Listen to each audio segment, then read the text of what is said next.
तो गाइज अभी हम पढ़ रहे थे फ्रैंक स्केल। तो फ्रैंक स्केल का जो कॉन्सेप्ट है वो हम डिस्कस कर लिए हैं। आइए कुछ न्यूमेरिकल प्रॉब्लम को करते हैं ताकि हमारा कॉन्सेप्ट बहुत अच्छा हो जाए। तो numerical problem related to shrunk scale आप लोग हेडिंग बना लीजिए। तो पहला क्वेश्चन आपका क्या है, the area of the plan of an old survey plotted to a scale of 10 metre to 1 centimetre measures now as 100.2 square centimeter as found by planimeter. The plan is found to have shrunk so that a line originally 10 centimeter long now measures 9.7 centimeter only. Find आपको करना है Frank scale और true area. देखिए question बहुत ही simple है, इसको देसी तरीके समझते हैं ताकि समझ में आ जाए। क्वेश्चन क्या बोल रहा है कि भैया एक प्लान बनाया गया था, कुछ समय पहले सर्वे हुआ था जिस तो एक प्लान बनाया गया था। मान के चलो एक प्लान बनाया गया था ABCD, एक कोई प्लान बनाया गया था और इस प्लान को बनाने के लिए जो स्केल यूज की गई थी वो यूज की गई थी 1 सेंटीमीटर इक्वल टू 10 मीटर। इस प्लान को बनाने के लिए जो स्केल यूज की गई थी 1 सेंटीमीटर इक्वल टू 10 मीटर। ठीक है, अब इस प्लान को हम मेजर कर रहे हैं, इस प्लान का हम एरिया मेजर कर रहे हैं। तो प्रेजेंट टाइम में जो प्लान का एरिया दिख रहा है वो आ रहा है 100.2 सेंटीमीटर स्क्वायर। ठीक है, किस पे मेजर कर रहे हैं, प्लेनीमीटर के द्वारा। तो the plan is found to have shrunk, पता चला कि प्लान जो है ना फ्रंक हो चुका है, सिकुड़ गया है। उसमें जो 10 सेंटीमीटर की लाइन थी, 10 सेंटीमीटर की लाइन थी, अब वो प्लान में दिख रही है 9.7 सेंटीमीटर केवल। तो आप बताइए फ्रंक स्केल क्या होगी, ट्रू एरिया क्या होगा। क्वेश्चन समझ में आ रहा है क्या बोल रहा है। ये बोल रहा है कि पुराने टाइम में कोई सर्वे हुआ था, सर्वे के टाइम पे जो प्लान बनाया गया था, जो प्लान बनाया गया था उसके लिए जो स्केल यूज की गई थी 1 सेंटीमीटर इक्वल टू 10 मीटर, और उस प्लान का जो एरिया मेजर किया गया अभी in present time 100.2 centimetre square है। तो जब प्लान बनाया गया था उसमें एक लाइन ड्रा की गई थी कुछ इस तरीके से AB, जो कि थी 10 सेंटीमीटर। अब वो जो AB लाइन है अब केवल बची हुई है 9.7 सेंटीमीटर। तो आपको फ्रंक स्केल निकालना है और सही एरिया निकालना है। तो कैसे निकालोगे, बहुत ही सिंपल तरीका है। सॉल्यूशन में चलते हैं। क्या निकालोगे, सबसे पहले जो आपको ओरिजिनल स्केल दी हुई है, क्या ओरिजिनल स्केल दी हुई है 1 सेंटीमीटर इक्वल टू 10 मीटर आपको दिया हुआ है। तो इसको किस में कन्वर्ट करोगे, कन्वर्ट कर दो आप RF में, रिप्रेजेंटेटिव फ्रैक्शन में। कितना हो जाएगा 1/1000 सेंटीमीटर। ये आपका क्या हो जाएगा बेटा, ओरिजिनल स्केल हो जाएगा। तो फ्रंक स्केल निकाल लो। फ्रंक स्केल क्या होता है,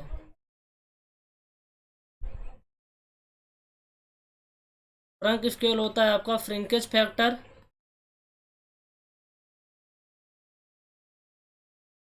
shrinkage factor into original scale. ठीक है, श्रिंकेज फैक्टर क्या हो जाएगा, Frank length upon original length.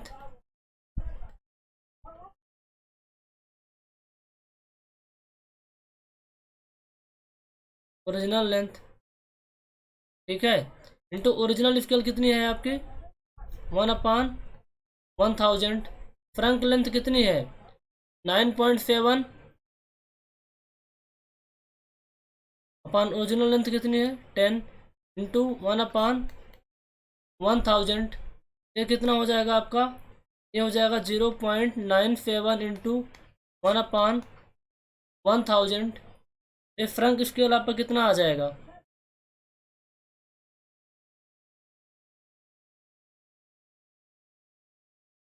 ये आपको कितना आ जाएगा, सॉल्व करके बताइए आप लोग। कैलकुलेटर लेके बैठे हो ना।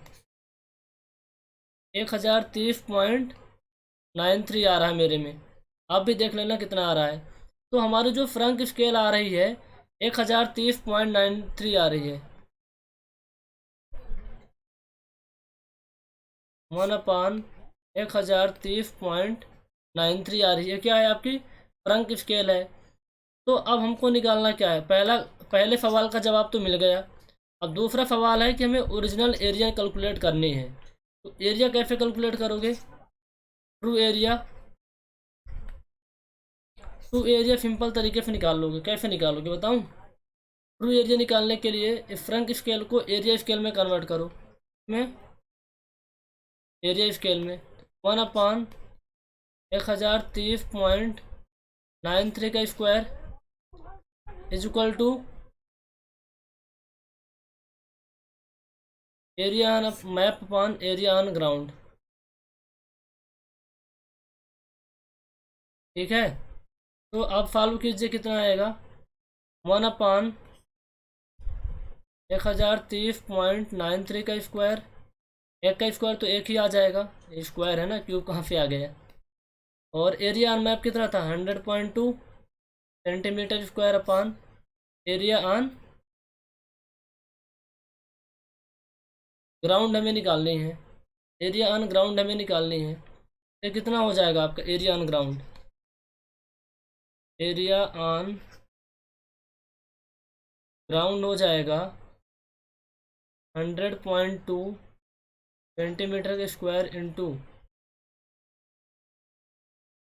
1030.93 का स्क्वायर।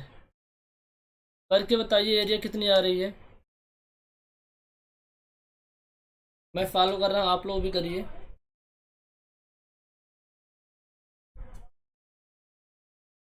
100.2 इंटू 1030 पॉइंट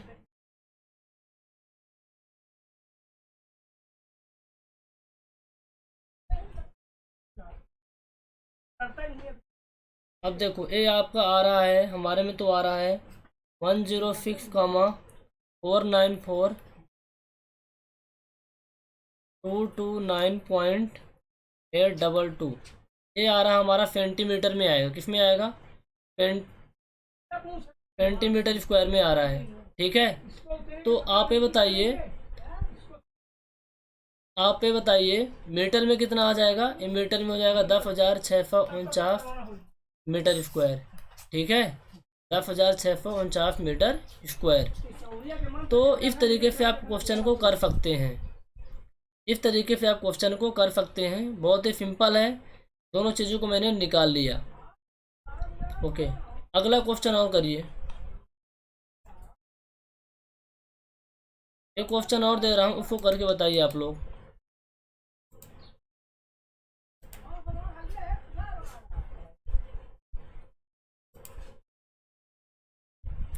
समझ में आ गया ये वाला क्वेश्चन?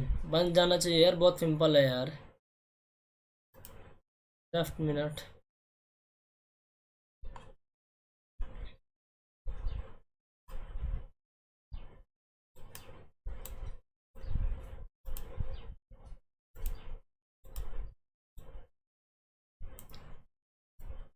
चलिए अगला क्वेश्चन देखिए, ऑब्जेक्टिव क्वेश्चन है।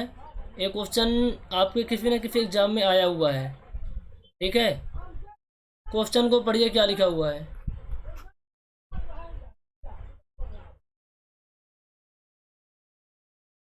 क्वेश्चन को पढ़िए क्या लिखा हुआ है। A plan of an area drawn with the original scale of 1 centimetre is equal to 10 metre. ठीक है, has shrunk such that a line originally 15 centimetre long on that the plan measures now 14.5 centimetre. तो question क्या कह रहा है कि भैया एक प्लान बनाया गया है, और उस प्लान को बनाने के लिए जो ये प्लान है आपका, जो प्लान को बनाने के लिए जो स्केल यूज की गई है 1 centimetre equal to 10 metre, 1 centimetre equal to 10 metre. ठीक है, और उस प्लान में एक लाइन थी जो 15 सेंटीमीटर थी। अब पता चल रहा है कि जो प्लान में लाइन है वो केवल 14.5 सेंटीमीटर बची है, 14.5 सेंटीमीटर बची है। तो भैया आप फ्रंट स्केल निकाल के बताओ, क्वेश्चन समझना बहुत ज़रूरी है। ये जो प्लान बनाया गया था, प्लान को बनाने के लिए जिस स्केल का यूज किया गया था वह था 1 centimetre equal to 10 metre.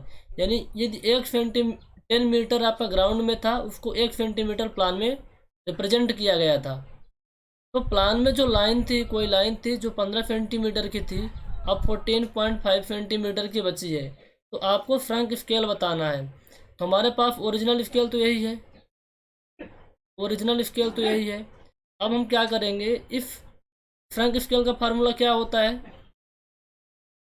Frank scale का फार्मूला क्या होता है बताओ। ये होता है shrinkage factor into original scale. Shrinkage factor क्या होता है, shrunk length upon original length, shrunk length upon original length. Shrunk length कितनी है 14.5 अपॉन ओरिजिनल लेंथ कितनी है 15। ये सेंटीमीटर में, ये भी सेंटीमीटर में, सेंटीमीटर सेंटीमीटर कट गया, कितना बचेगा, ये आएगा आपका 145 अपॉन डेसिमल हटेगा तो 150 हो जाएगा। ये आपका क्या है बेटा, फ्रिंकेज फैक्टर। फ्रिंकेज फैक्टर तो 145 divided by 150, that comes to भी कितना आ रहा है 0.97, 0.97। ये आपका फ्रिंकेज फैक्टर है, ठीक है। ओरिजिनल स्केल निकाल लो,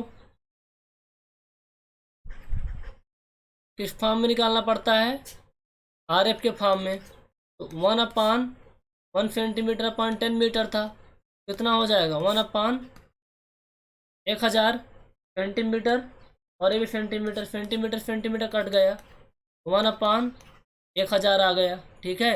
ये आपका क्या है, ओरिजिनल स्केल है। चलिए बताइए, shrunk scale is equal to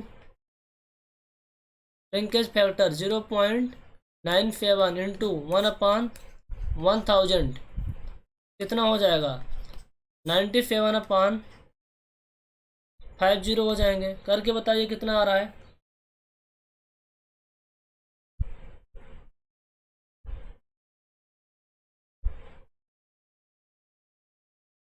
ये हमारे में आ रहा है 1/1030.927। ये अपना आ रहा है फ्रंक स्केल, क्या आ रहा है फ्रंक स्केल 1/1030.927, ये हमारा आ रहा है फ्रंक स्केल।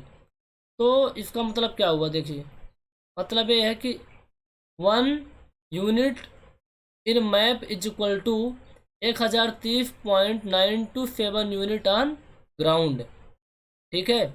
तो यहाँ फ्रंक स्केल में क्या पूछा है भैया कि the shrunk scale is given by 1 centimetre is equal to, तो यहाँ पास 1030 तो कहीं है नहीं, बट आप समझिए थोड़ा सा, ये किस में है आपका, ये सेंटीमीटर में, मीटर में हो जाएगा 1/10.30, ठीक है 10.30927।